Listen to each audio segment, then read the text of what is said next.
Hello there, and welcome to another talk. And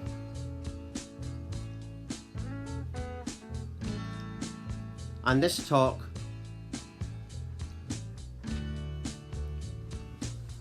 is,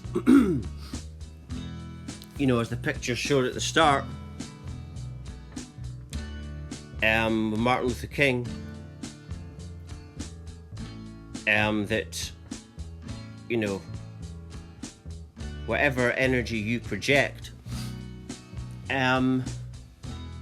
you basically create that more of that energy. This is the thing the sheeple don't realize, is that violence begets violence. Like, I was the only one in my family, for example, that had a spiritual awakening, and I would say that they probably even though they have seen people say that everything's energy, they don't really believe it. Like, my dad will say things to me like, "Oh, this is a physical war." No, it's not. Nothing's physical. And my dad would even say, "Oh, it's all energy," but then when it comes down to it, he believes it's physical.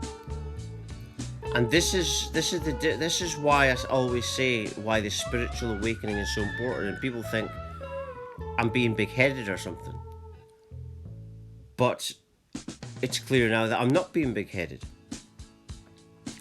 Because if my dad, for example, had that spiritual awakening, he would not just see other people saying it's energy, but he would perceive that it's all energy. And this is the problem. We think that we live in a physical reality, but it's not, as science has shown us. But again, science has shown us this, but why don't we believe it? This is why, like I said a few seconds ago, why I always say that you need that spiritual awakening. Because what the spiritual awakening does is it changes your perception so that you are perceiving all the stuff that I talk about. You're perceiving how it's energy. You feel it more, you start to feel it more, and you're being in tune with all the energy. In that spiritual awakening, you become aligned with your sensory awareness, and you realize it's all just sensory awareness going on, that's all we are. And that's just energy. But yeah, so no, it's not a physical war. It's not even a violent war. Like Alex Jones says, this is a spiritual war. Right? And it's between the demonic satanic forces that want you to go on your knees like Black Lives Matter, and the ones who have spiritually awakened, who have had spiritual awakenings, or are spiritually awakening. The ones who have spiritually awakened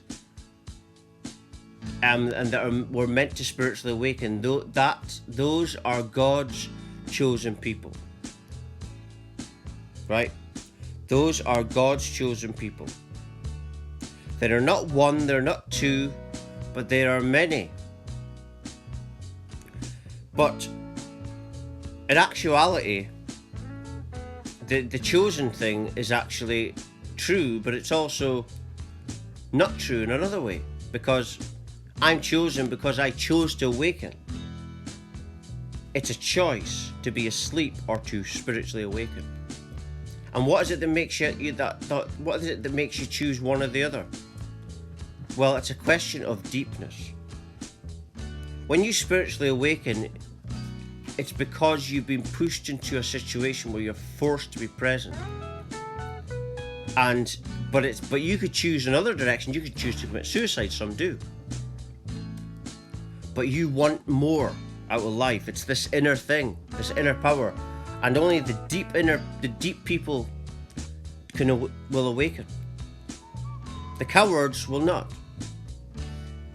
So you got to ask yourself, what are you going to say in years to come that you did when this war was going on? Because what we do now will determine the future, right? And like I said earlier, that reality and worlds and planets are made up by energy. It's a simulated, everything's simulation, and it manifests from consciousness, energy. And you're creating it right now. What you feel right now, what you think and feel, is determining your energy field. That determines whether you're well or you're sick. That influences whoever you interact with, what animals or what people you interact with, what space you interact with. You're interacting with their energy and affecting their energy. And when you realize this, you realize you're always making a difference.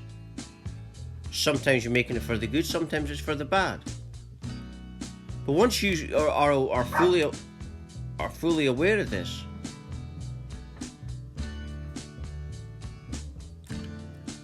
in the spiritual awakening, once you're aware that everything's energy, you start to change your energy, because this is what happened to me in this unexpected spiritual awakening. I went through an unexpected awakening. I didn't do nothing to get it. I didn't do any meditation. I didn't do nothing. But I remember I sat down one day and had enough, and the rest is history. Then I started to go through this awakening. And I started to go through this shifting. And in the shifting, what happens is you start, one of the things you start to become is self-aware. Most humans are not self-aware. They are aware of what they're seeing outward, like, for example, Antifa and Black Lives Matter.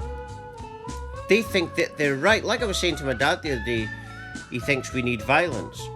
And he didn't like it. I says, well, if you're violent, then you're just being the mirror of what you say that you're against. We didn't like that. But it's the truth. You see, that's another thing that you become in spiritual awakening. I became authentic. You become like, you know how a little child just can't help but tell the truth. That's what happens in spiritual awakening. You become authenticity because you're working from your heart center. When you're in your head, you will tell lies. When you're living from your heart, you can't. That's why children can't stand it if you tell a lie. Because they're from their hearts. It's not till they've been programmed by their parents and school and everything else that they become head-based. And like the Heart Math Institute has proven scientifically, that we can basically heal the planet by being heart-based. That builds heart coherence with the whole planet.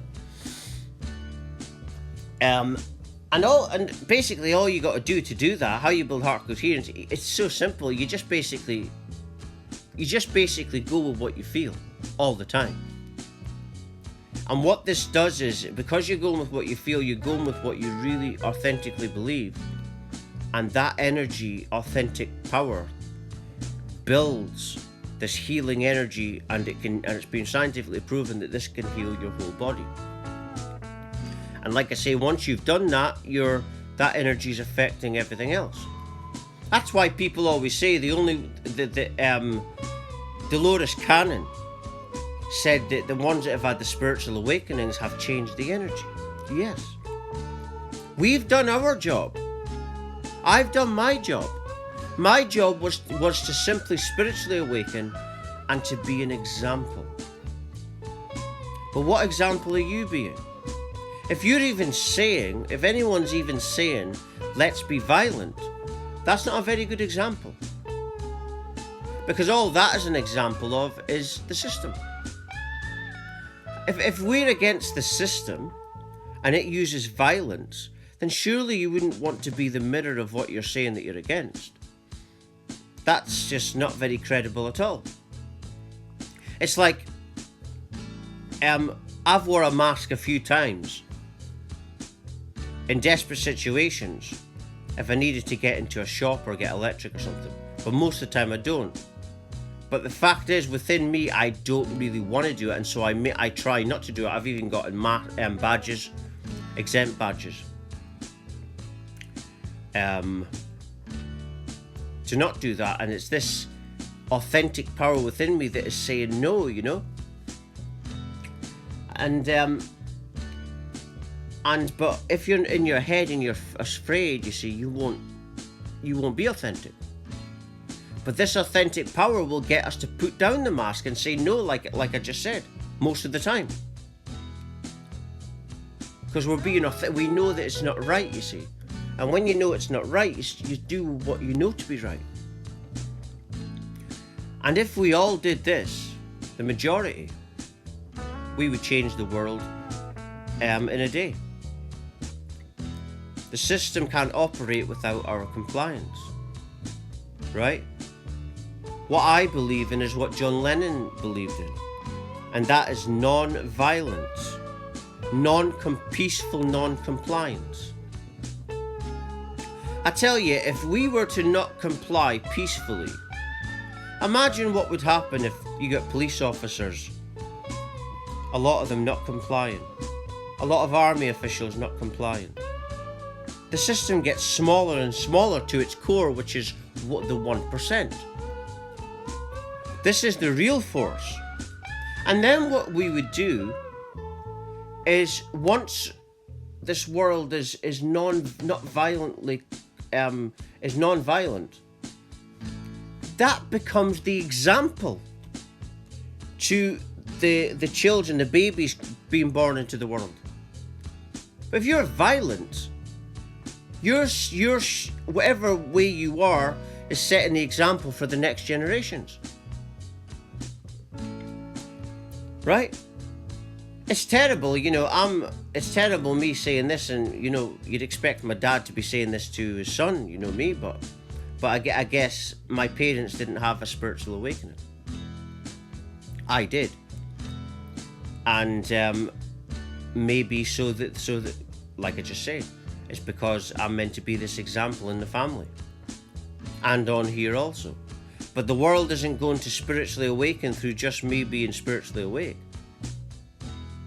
Right? But my job isn't to awaken you. My job is to be an example. That's all. If everyone be's an example of that, everyone spiritually awakens.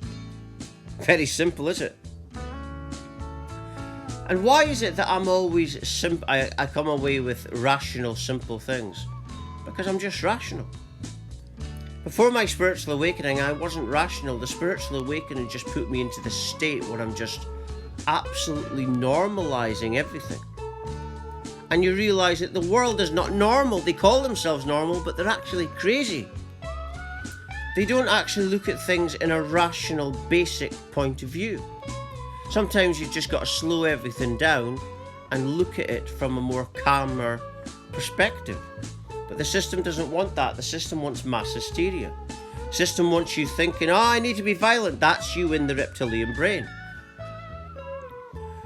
The reptilian brain is a real thing in our brains, and that is the part that reacts to fear. When you think you need to be violent, that's when you're afraid. The only time we think we need to be violent is when we're afraid.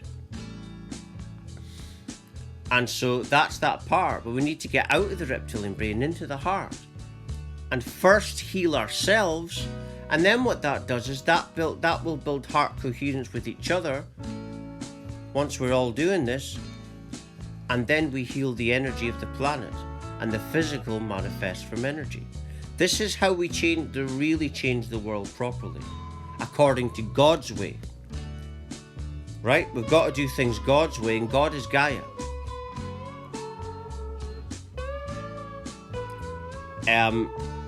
But that's how we do it. That is how we do it. But I think I'm just going to leave it there. Thank you very, very much for watching and listening, and for latest updates and talks like this and news, please do visit my website at www.lovelikefamily.com. Thank you very much for watching. Thank you.